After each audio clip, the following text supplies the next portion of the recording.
Vertical integration is a concept in business in which a company owns multiple stages of production in order to reduce costs, maximize profits, and streamline the overall operation. For example, Apple manufactures their own hardware. They develop their own software that's then sold through their own stores. I sell t-shirts.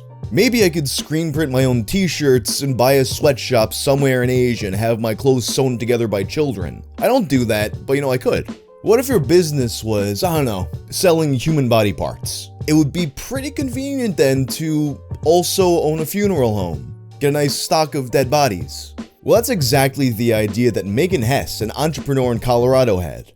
But as she soon learned, things can get a little messy when dealing with human remains. So for today's episode, let's talk about the funeral home owner that sold her customers body parts without their consent.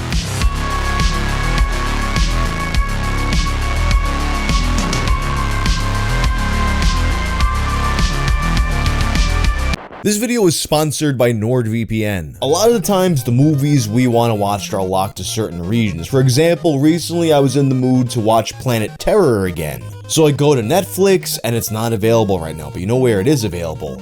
Canada. With NordVPN's 5,400 plus servers in 59 countries, you have no borders. With just a click, you can look like you're anywhere in the world and consume region-locked media to your heart's content. So I go to NordVPN, I change my location to Canada, and oh, would you look at that? Play now. And now, NordVPN has a new feature called Threat Protection. Threat Protection steps up your cybersecurity, rolling out first via NordVPN's desktop app. Once Threat Protection is on, it protects from malicious sites, downloads, trackers, and intrusive ads. And Threat Protection is constantly on the lookout regardless of whether or not you're actually connected to the VPN. Take control of your internet experience now with NordVPN. Right now, you can get a 2-year plan at a huge discount. Plus, 1 additional month for free when you go to nordvpn.com/wang. It's risk-free with Nord's 30-day money-back guarantee. That's nordvpn.com/wang or click the link in the description below. Personally, I don't really care what happens to my dead body after I die. I have no use for it anymore. For all I care, you can tie me to the back of a truck and drag me around like Big Boss Man did to the Big Show's father. I realize though that I'm not normal in this regard. So when weird stuff starts happening to people's dead family members' remains, they kind of feel some type of way. So when you die, you got a few options. Among them, you can get buried, you can get cremated, maybe you donate your organs. To tell this story, it's a bit important to distinguish though between organ donations and donating your body to science and research or whatever. You got that organ donation checkbox on the back of your ID. My mother always told me not to check that off because then if you get into an accident, they let you die so they can take your organs. I don't know if that's true, but I feel like if it was true, they wouldn't tell you anyway, so... Regardless, organ donation is heavily regulated in the US. Selling organs for transplants is super illegal, and arrangements for transplants can't be made by for-profit organizations. They must be done by a charity that's registered with the government. Body parts that are sold not for transplants, but say research or educational purposes or things like that, much less regulated.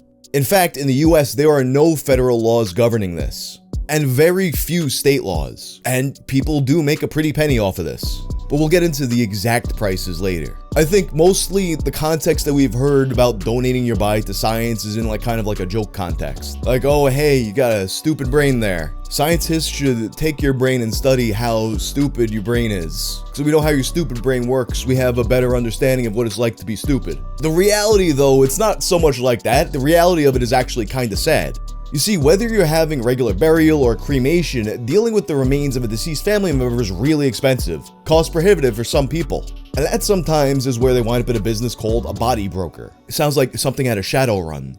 Body brokers are mostly for-profit companies that'll give you low-cost or even free cremations in exchange for being allowed to receive the body as a donation. What a lot of people don't realize though, especially because of the use of the term donation, the body isn't merely being given away for research, but rather the body is sold for a lot of money, often chopped up piece by piece. Very lucrative business, especially if you have a way to guarantee the flow of fresh bodies. For example, say if one were to run a body broker out of a funeral home.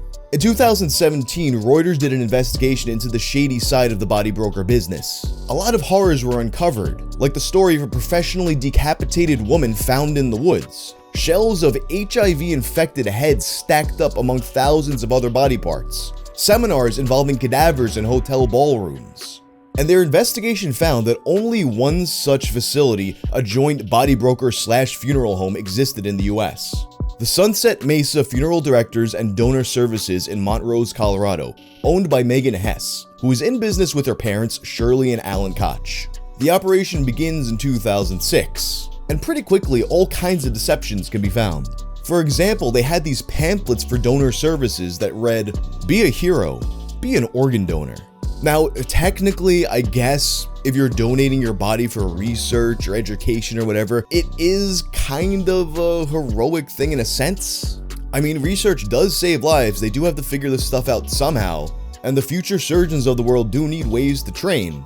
But that's clearly not what's being implied by these pamphlets. You get handed one of these things and you think, oh, I'm gonna die, my kidney is gonna save a kid's life. And on the now defunct website for this company, the deception was even more overt, with a splash page talking about life-saving organ transplants and how many people die waiting for a transplant, and linking to a legitimate but completely unrelated charity that actually does facilitate organ donations, Donate Life Colorado. In a later version of the website, the link to Donate Life Colorado is removed, but the statistics about organ transplants would remain, just a blurb added under Megan's portrait that says, "Without donation, there is no research. Without research, there is no cure." So at least now there's some attempt to give a real idea of what the business is about, even though it's still intentionally misleading. Then there's the issue of the fake qualifications. On her website, Megan claimed to have a doctorate in mortuary science, and in her office she proudly displayed her diploma, a doctorate of funeral services from the University of Mortuary Science. But there's no such degree as Doctor of Funeral Services, and there's no institution called the University of Mortuary Science. When she was questioned about this, all references to it were removed from the website. Ultimately, though, that didn't really matter since no degree was actually required to do this to begin with. Interviews with former employees, though, would reveal more damning insights. For example, there was former employee Carrie Escher. Carrie had mentioned conversations with Shirley Koch, who once again was Hess's mother who worked at the funeral home. She had bragged about all the gold teeth that she had pulled from dead bodies, and even showed her the collection of dead people's gold teeth. And that was just a part of the collection. You see, she had sold a bunch of the teeth the year prior, and she bragged about having used that money to take the family out to Disneyland. But believe it or not, a funeral director removing gold from dead people's mouths is not illegal in most states, including Colorado. Another former employee, Jennifer Henderson, told Reuters a similar story in which Hess bragged about making 40 grand in a month selling bodies. She would make similar brags often, and note that none of the employees that were interviewed had anything to do with the body broker business. They were all on the funeral home side of things, but they just couldn't help but brag about all the money they were making. So why was this so profitable? Let's take a look at how the prices break down. A price quote Hess sent to an Arizona medical training lab in 2016 offered torsos for $1,000 each. A pelvis with upper legs went for $1,200, heads for $500, a knee for $250, and a foot for $125, according to a 2013 donor services price list reviewed by Reuters. These transactions would allegedly be done through Hotmail, which sounds incredibly believable based off of a single glance at this woman. That's a Hotmail haircut if I've ever seen one. But of course, it's not illegal to have 80s hair, and once again, it's not illegal to make money selling dead people's body parts. What is illegal, though, is to sell the parts of people who did not consent to having their parts sold. And with an unusually high number of complaints regarding suspicious remains being given to people, as well as information garnered from the Reuters interviews, the FBI began to take a look into Hess and her operation. Complaints often revolved around cremated remains received by the families being suspicious. For example, one family was initially told they had lost the remains of their loved one. Eventually, the remains were found, but the family received what they believed to be an unusually light amount of ashes, as well as pieces of a watch, rivets, and a zipper, none of which the deceased was wearing when brought to the funeral home. Perhaps the most damning case, though, is one in which the family actually had their loved one's ashes tested, and they were told that these were not actually ashes. Rather, they had been given a jar of concrete. And in February of 2008, the funeral home would be shut down by the FBI. At the time, not for any of these specific complaints, But because over the course of their investigation, they had found that Hess had not been keeping the cremation and final disposition records that were required by law. Additionally, they had also found that they had disposed of bodies without the proper permits. Note though that in the course of the investigation, state investigators had found bags of dried concrete on the facility. News of what was going on with this funeral home began to spread, and any family who had any dealing with it was quickly struck with the reality of what had been going on. In a piece by IBH Fife for the Colorado Sun, she documents her experience with the funeral home. When her father died, she went there simply because it was the cheapest place to get a cremation. And like others, when she received the cremated remains, she was struck by how light they seemed. At the time though, she just thought maybe that's just how it is. She wasn't really familiar with what it's like to hold a cremated body.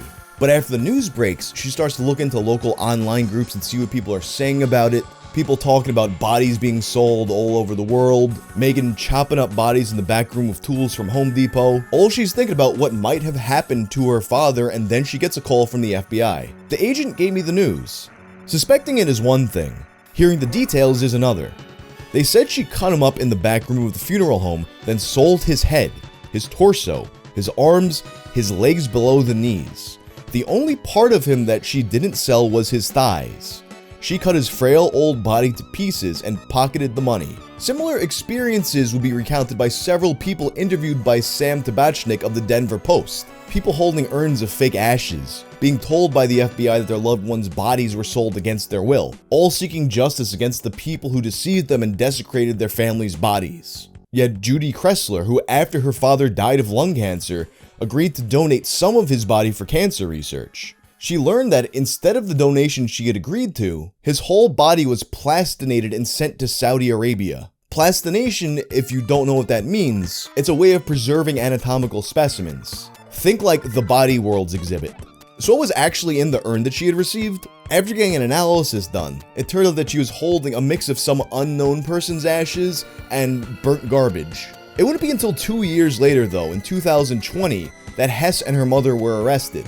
Although investigators know that they were alleged to have sold body parts when it was unauthorized, and that when it was authorized they sold more than what was agreed to, the official charges wound up being 6 counts of mail fraud and 3 counts of transporting hazardous materials. The reason for this being that some of the body parts they sold were infected with hepatitis and HIV when they had certified that they were disease-free. So essentially, this was all happening more because the people buying the body parts were getting ripped off. In July of 2022, Hess and Koch would go to trial, revealing some of the inner workings of how they would prey on desperate people, with a general callousness towards the whole thing. For example, you got this one 2014 exchange between Hess and a potential buyer. Meeting with Hospice on the 4th, opening the floodgates of donors, Hess wrote to a prospective body part buyer in 2014. They have 4 or 5 deaths a day. Get ready. How about a deal on full embalmed spines?